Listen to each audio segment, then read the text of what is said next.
रात के 12 बज चुके थे। ससुर जी ने धीरे से मेरे कमरे का दरवाजा खोला और चटकनी लगा दी। मैंने आंखें बंद करके सोने का नाटक किया, पर मेरे दिल की धड़कनें तेज थीं। मुझे अंदाजा था कि वो क्यों आए हैं, पर मैंने खुद को रोका और बस चुप रही। उस रात जो हुआ वो मेरी जिंदगी का एक नया मोड़ था। मेरा नाम सानिया है, उम्र 24 साल, और मैं अपने ससुर जी के साथ लखनऊ के एक पुराने मोहल्ले में रहती हूँ। गली तंग है, मकान पुराना, पर दिलों में जो बातें चल रही हैं वो बिल्कुल नई हैं। 1.5 साल पहले मेरी सासू माँ को कैंसर ने हमसे छीन लिया, और मेरे पति वो तो 3 साल पहले एक बाइक एक्सीडेंट में मुझे अकेला छोड़ गए।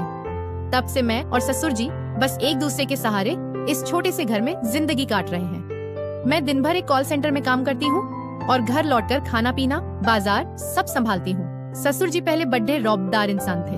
मोहल्ले में उनकी बात का वजन था। हर शाम चौपाल पर दोस्तों के साथ हंसी मजाक, पुराने किस्से और उनकी आवाज से गली गूंजती थी। पर सासू माँ के जाने के बाद वो जैसे खामोश हो गए। दिन भर अपने कमरे में या फिर टीवी के सामने पुराने क्राइम शो देखते। उनकी आंखों में एक अजीब सा दर्द था जो मुझे रातों को सोने न देता। मैं सोचती, क्या मैं उनके इस दर्द को हल्का कर सकती हूँ? क्या उनकी जिंदगी में फिर से कोई रोशनी ला सकती हूँ? एक रात की बात है। रात के करीब 2 बजे मैं पानी पीने उठी। घर में सन्नाटा, बस बाहर सड़क पर कुत्तों की आवाज। ससुर जी का कमरा ऊपर था और मैं नीचे। तभी ऊपर से कुछ गिरने की आवाज आई। दिल धक से रह गया। क्या हुआ? मैं डरते डरते दबे पांव ऊपर गई। उनका दरवाजा हल्का सा खुला था। मैंने चुपके से झांका। ससुर जी अपने मोबाइल की टॉर्च जला रखी थी। उनके एक हाथ में मोबाइल था और वो कुछ देख रहे थे। दूसरा हाथ छोटा पप्पू था शायद। तभी उनके हाथ से पास में रखी गिलास नीचे जमीन पर गिर गई, लेकिन उनको पता नहीं चला। ससुर जी वीडियो देखकर पप्पू के सर की मालिश कर रहे थे, इसलिए मैं वहीं रुकी रही और बिना कोई आवाज किए उन्हें देखती रही। कुछ देर बाद जब पप्पू की अच्छे से मालिश हो गई, मोबाइल साइड में रख दिया और वैसे ही लेट गए। मैं धीरे से वहां से हटी और नीचे अपने कमरे में आ गई। नीचे आकर जो मैंने देखा और महसूस किया, उस पर यकीन नहीं हो रहा था कि ससुर जी ऐसा कर सकते हैं। लेकिन फिर सोचने लगी है कि यह तो स्वाभाविक ही है। इसमें कुछ ज्यादा सोचने जैसा नहीं है। दिल में जैसे कोई तार छिदा गया। ससुर जी अकेलेपन से लाड़ रहे थे, पर अपने दर्द को छुपा रहे थे। मैं सोचने लगी, क्या मैं उनके लिए कुछ कर सकती हूँ? क्या मैं उन्हें वो एहसास दे सकती हूँ जो अब उनके दिल में कहीं खो गया है?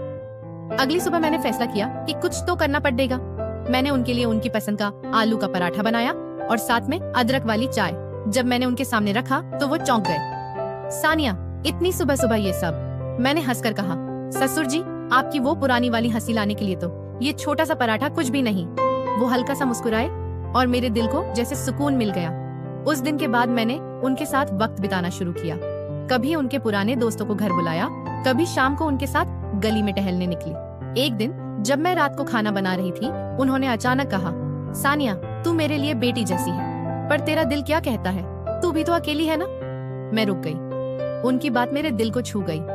मैंने हल्के से कहा, ससुर जी, अकेलापन तो हम दोनों का है। शायद हम एक दूसरे के लिए वो कमी पूरी कर सकते हैं। एक शाम मैं कॉल सेंटर से लौटी तो ससुर जी आंगन में कुर्सी डालकर बैठे थे। मैं उनके पास गई और बोली, ससुर जी, आपको याद है आप कहा करते थे कि जिंदगी एक नदी है जो बहती रहती है?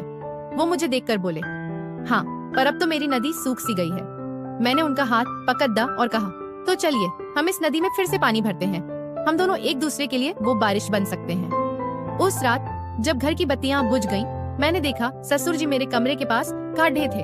उनकी आंखों में एक हिचक थी, पर एक अनकही बात भी। मैंने पूछा, ससुर जी, सब ठीक? वो चुप रहे, फिर धीरे से बोले, सानिया, तूने आज जो कहा वो मेरे दिल में उतर गया। मैं तुझ में अपनी बेटी देखता हूँ, पर शायद कुछ और भी। मेरे दिल की धड़कन तेज हो गई। मैंने हल्के से कहा, ससुर जी, हम दोनों ने बहुत कुछ खोया है, पर शायद हम एक दूसरे में वो सुकून ढूंढ सकते हैं जो हमें चाहिए। लोग क्या कहेंगे ये सोचकर तो जिंदगी रुकती नहीं। उन्होंने मेरा हाथ थामा। उनकी हथेली में एक गर्माहट थी जो मेरे दिल तक गई। वो बोले, सानिया, ये रास्ता आसान नहीं। मैंने मुस्कुराकर कहा, ससुर जी, जो आसान होता है उसमें मजा कहाँ।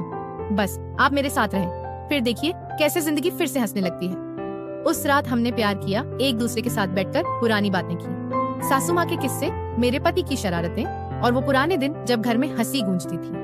पर उस रात कुछ बदल गया। ससुर जी की आंखों में वो खालीपन कम हो गया और मेरा दिल वो भी जैसे हल्का हो गया।